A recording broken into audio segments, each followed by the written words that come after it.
لیکن ہر چیز دل میں رکھنے کی نہیں ہوتی، کچھ زبان سے کہنے کی بھی ہوتی ہے، کچھ کہنے کی چیزیں بھی ہوتی ہیں، اور وہ کہہ بھی دینی چاہیے، لیکن اتنی ہی کہنی چاہیے جتنی ضرورت ہو، 2 4 5 قدم آگے بڑھ کے نہیں، اس میں بھی تکلف آ جاتا ہے، تصنع آ جاتی ہے، بناوٹ آ جاتی ہے۔ فرمایا حضور مجھے اللہ کی قسم مجھے آپ سے پیار ہے۔ تو حضرت معاذ بن جبل مسکرائے اور مسکرا کے فرمانے لگے کیا کہا تم نے؟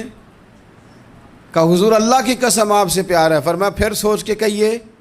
کہا اللہ کی قسم آپ سے پیار ہے۔ فرماتے انہوں نے نا میرا کپڑا پکڑ کے مجھے کھینچا اور قریب کر کے کہنے لگے سن پھر میں نے نبی پاک سے سنا ہے، جو 2 بندے رب کی رضا کے لیے آپس میں محبت کریں اللہ کی محبت ان کے لیے واجب ہو جاتی ہے، پھر اللہ ان سے پیار کرتا ہے اگر وہ اللہ کی رضا کے لیے محبت کریں۔ ہماری محبتوں میں نا دنیاوی اغراض بڑھیں، اوئے ہوئے ہوئے، ہر دعوت صرف اسی لیے ہوتی ہے کہ وہ بندہ بلاؤ جو میرے کام آئے گا، ہر تحفہ اس لیے آگے کی طرف روانہ کیا جاتا ہے کہ اس شخص کو بلاؤ جو کل میرے کام آئے گا۔ عزیز بھائی، اللہ کے نیک بندے سے اللہ کا بندہ سمجھ کے پیار کریں، اور اللہ کا نیک بندہ سمجھ کے اس کے ساتھ فوٹو آنا ضروری نہیں، اس کے ساتھ پیار ہونا ضروری ہے۔ اور اگر محبت اخلاص والی ہو، پیار والی ہو، عقیدت والی ہو،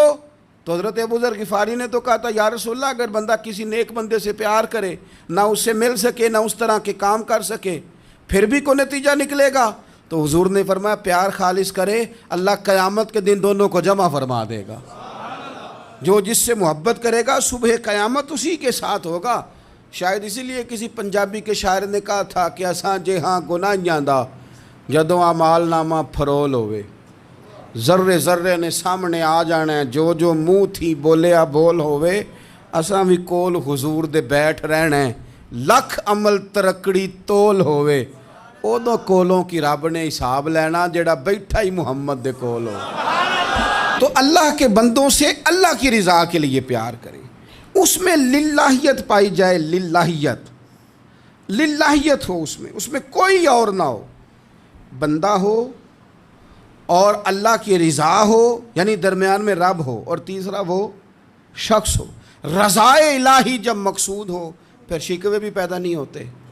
پھر شکایتیں بھی پیدا نہیں ہوتی، پھر اپنی مرضی کے بندہ جملے بھی نہیں بیان کرتا، پھر کسی جگہ کوئی تکلف بھی اس میں نہیں پایا جاتا۔ تو خالصۃ لوجہ اللہ تعالی آپ اللہ کے بندوں سے محبت کریں، اور خاص ان کے لیے جذبات پیدا کریں، آپ کی طبیعت میں خاص جذبہ ہو، خاص شوق ہو، کسی پراپوگیٹ کرنے والے کے کسی پراپوگنڈے کا شکار نہ ہو، آپ کی طبیعت ہو، طبی میلان ہو، ذوق ہو۔ حضرت حرم بن حیان تابعی ہیں، فرماتے ہیں جب میں نے یہ حدیث سنی نا کہ نبی پاک علیہ السلام نے فرمایا ہے کہ حضرت اویس کرنی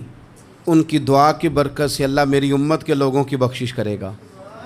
اور جب میں نے یہ سنا کہ حضرت مولا علی جیسے لوگ،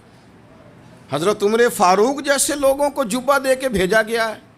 اور حضور نے بھیج کے کہا ہے کہ اویس سے کہنا میری امت کے لیے دعا کرے، تو فرماتے ہیں میرے سینے میں لو لگ گئی کہ میں حضرت اویس کرنی سے ملوں،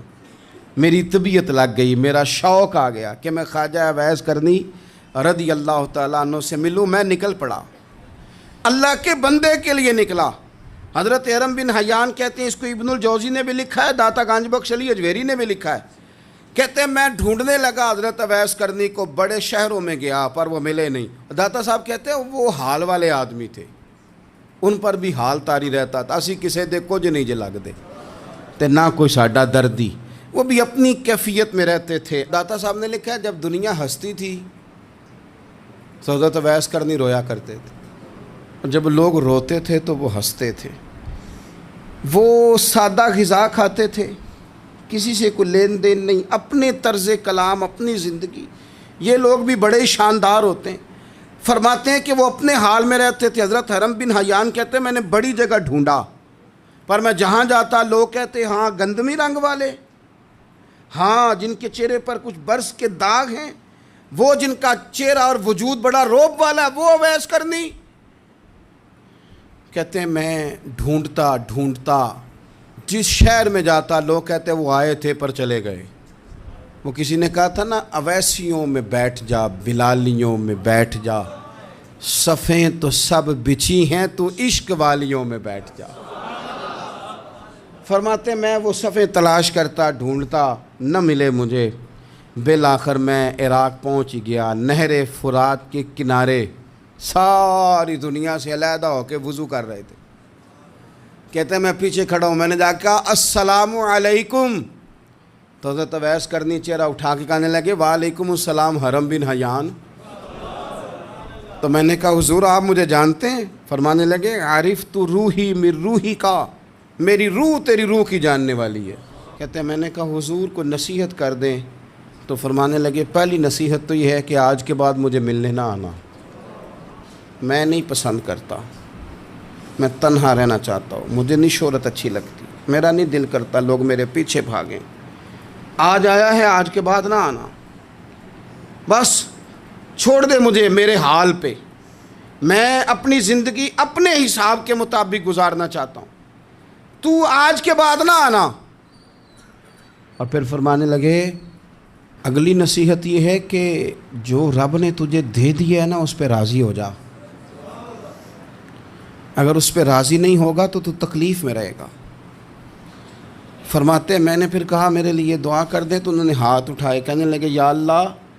میری اور اس کی جنت میں ملاقات کرا دینا۔ تو انہوں نے چہرے پہ ہاتھ پھیرے اور فرمانے لگے اب تو جا، میں کوشش کروں گا تجھے دعاؤں میں یاد رکھوں، تو بھی کوشش کرنا مجھے دعا میں یاد رکھنا۔ فرماتے ہیں یہ کہتے کہتے نا وہ رستہ بدل گئے، اور گلی کا کونا وہ جب مڑے تو پھر میں ڈھونڈتا رہا، دوبارہ زندگی بھر ملے نہیں، لیکن میرا پیار سچا تھا، وہ مجھے ویسے تو نہیں ملے پر خواب میں کئی دفعہ مل جاتے ہیں، اور خواب میری وچ بھی آیا ماہی، تو میں پھر وہ گل وچ پا لئیاں باواں، تو ڈر دی ماری اکھ بھی نہ کھولا کتے پھر بچھڑ نہ جاواں۔ فرماتے مجھے محبت ہو گئی، خواب میں زیارت ہو جاتی۔ اچھے لوگوں سے پیار کریں، اچھے لوگوں کی طرز اختیار کریں، ذہن کو جتنا مثبت کر سکتے ہیں، جتنا منفی خیالات سے دور کر سکتے ہیں اتنا کریں۔ اپنی اصلاح اسی وقت ہوگی جب آپ کسی اصلاح والے کے قریب بیٹھیں گے، اچھے لوگوں کی سنگت اختیار کریں گے، اچھے لوگوں کی طرف آپ سفر کریں گے، پھر آپ محسوس کریں گے کہ بڑی ساری آسانیاں اللہ تعالیٰ نے ہمارے لیے پیدا کی ہیں۔ رب تعالیٰ ہمیں سمجھنے کی توفیق عطا فرمائے۔